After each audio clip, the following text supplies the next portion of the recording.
The holiday came. I woke up early. The sun was bright. My room was full of light. I sat up in bed and looked around. The clock on the wall ticked slowly. I smiled. Finally, no school, no work. Just free days. I stood near the window. I saw kids in the street. They laughed and ran. The air was warm. My heart felt light. I said to myself, this is my time. This is my break. I went to the kitchen. Mum was making tea. She smiled and said, "Good morning. Holiday is here. What will you do?" I said, "I don't know yet. Maybe I will travel. Maybe I will stay home." Mom laughed. "Both sound good. Do what makes you happy." I ate toast and drank tea. The taste was simple but nice. My phone buzzed on the table. I picked it up. A message from my friend Anna popped up. Anna wrote, "Hey, let's go on a trip. We can see the sea. We can swim. We can eat ice cream. Say yes." I read it twice. My chest felt warm. A trip sounded fun. I typed back, "Maybe. I will think." Right away she sent another text. "Don't think too long. Holiday is short. Come with me." I put the phone down. My mind was loud. I wanted to say yes. But something held me. I looked at the table. The tea was still hot. The house was still quiet. The walls felt safe. I walked to my room. I lay on the bed. I closed my eyes. I saw two pictures in my head. One picture, blue sea, sand, people shouting with joy. Another picture, my room, my cat on my lap, soft music playing. Both made me smile. Both felt right. I opened my eyes. I laughed a little. What should I do? I asked myself. The holiday had just started, but my heart was already full of questions. I woke up late the next day. The air was warm. The sun made lines on my wall. I sat up and reached for my phone. Anna had sent new photos. She wrote, "Look, this is the place we can go." I clicked the pictures. I saw the blue sea. The water shined like glass. People ran on the sand. A group laughed near a boat. A girl held an ice cream. Her face was happy, full of light. I stared at the photos. My heart beat fast. I could almost feel the sea wind. I could almost taste the salt in the air. I whispered, "It looks so good." Then the phone rang. It was Anna. "Come with me," she said. Her voice was full of joy. I laughed. "You sound so sure." "Of course I am sure. We need fun. We need freedom. The sea is waiting for us." I paused.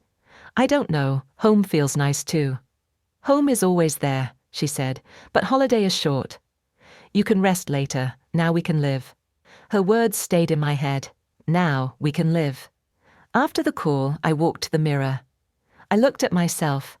My face was calm, but my eyes looked empty. I asked, "Am I too quiet? Do I hide too much?" I opened my closet. My travel bag was on the shelf. I touched it.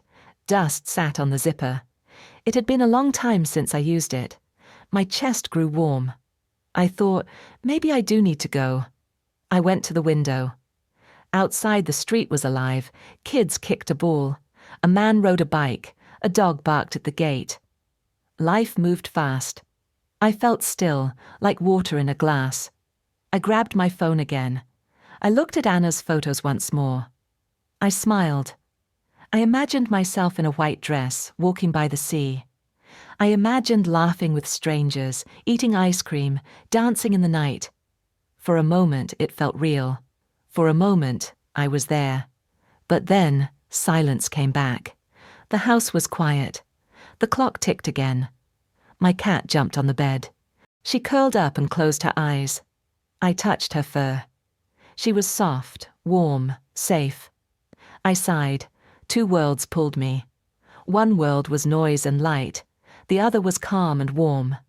And I was in the middle, waiting to choose. That night I stayed in. The house was still. The lights were soft. I sat on the floor with a book. The pages smelled old. The air was warm. My cat walked to me. She touched my arm with her head.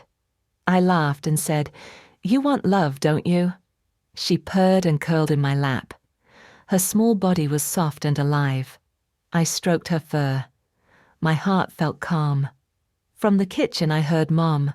She was making soup. The sound of the spoon touched the pot again and again. It was not loud, but it was steady.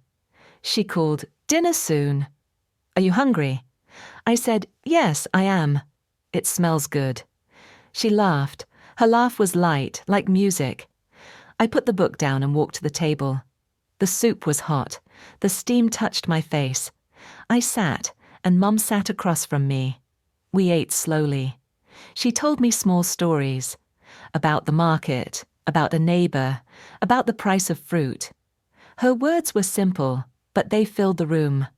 I looked at her face. I saw the lines near her eyes.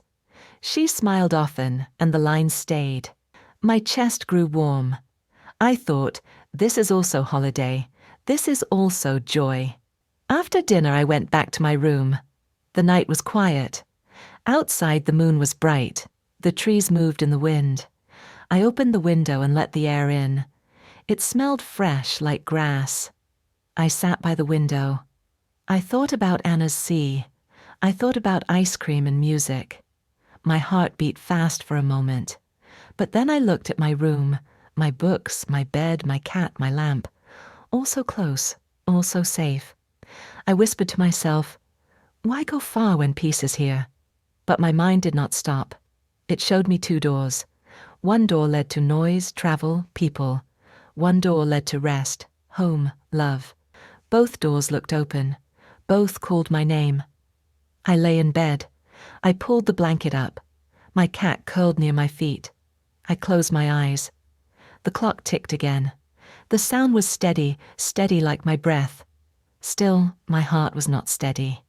The next morning I woke up early. The sky was grey. Clouds covered the sun. I sat on the bed and looked at my bag. Last night I had pulled it out. It was half open. Clothes lay inside. A book, a scarf, a pair of shoes. I whispered, maybe today I decide. I made tea and sat at the table. The steam rose. My phone was near my hand. I picked it up. There was a new message from Anna. It said, I am sorry. I cannot go. I stared at the words. My chest felt heavy. I read it again. I cannot go. I sat still for a long time. The tea turned cold. Then the phone rang. It was Anna's voice. She said, I'm so sorry. Something came up. I can't travel now. I asked, what happened? She said, family problem. I need to stay, maybe next time. Her voice was soft, almost broken. I wanted to say something strong, but only silence came out. She said again, I'm sorry. Then the call ended. I put the phone down. My bag was still open on the floor. The clothes looked strange, out of place. My room looked small but safe. For a moment I felt empty. No trip, no plan, no sea. My dream broke like glass. But then a slow breath came. The heavy cloud inside me moved. I looked around. The room was still mine. The cat was still here. Mom was still in the kitchen. The world did not fall. I stood near the window. The grey sky turned lighter. A soft wind moved the trees. I thought, maybe this is not an end. Maybe this is a start. I closed my bag and pushed it back to the shelf. The sound was quiet, almost kind. I whispered, maybe I do not need the sea to feel free. Maybe freedom can start here. I looked outside again. The street was wet from light rain. Drops shined on the road. I smiled, small but real. The trip was gone, but the day was still mine. The next day I woke up slow. The rain was gone. The air was fresh. I opened the window. A bird sang on a branch. Its song was soft but clear. I made coffee and sat on the chair. My phone was quiet. No new message, no plan. Only silence. At first I felt a little sad, but soon I felt light. I thought, I still have my days. I still have my time. What will I do with it? I put on shoes and left the house. I walked to the park. The ground was wet. The grass shined. Children ran with balls. Their shoes made splashes. They laughed loud. Their joy touched me. I sat on a bench. I opened a book I had brought. The words were simple, but the sound of pages made me calm. A dog ran near me. The owner smiled and said, "Sorry." I smiled back and said, "It's fine." For a moment it felt like I was far away, like I was part of a new world. I listened to music with my earphones. The song was slow, almost like the sea waves. I closed my eyes. I felt the sun on my face. I thought, this feels like travel too. At home, travel is quiet. At the sea, travel is loud. But both are journeys. One is outside, one is inside. I walked more in the park. I saw old men play chess. I saw young girls take photos of flowers. I saw a woman sit alone with tea. Every face was a story. Every story was a small trip. When I went home, Mom asked, "Did you go far?" I smiled and said, "Yes." I went far enough. She laughed and said, "Good. You look happy." That night I sat by the window again. The moon was bright. The street was quiet. My cat jumped on my lap. I stroked her soft fur. I whispered, maybe I don't need to go far to feel alive. Maybe the trip I need is here, in my heart. The clock ticked. The air was warm. My chest was calm. I closed my eyes, and I smiled because my holiday had just begun.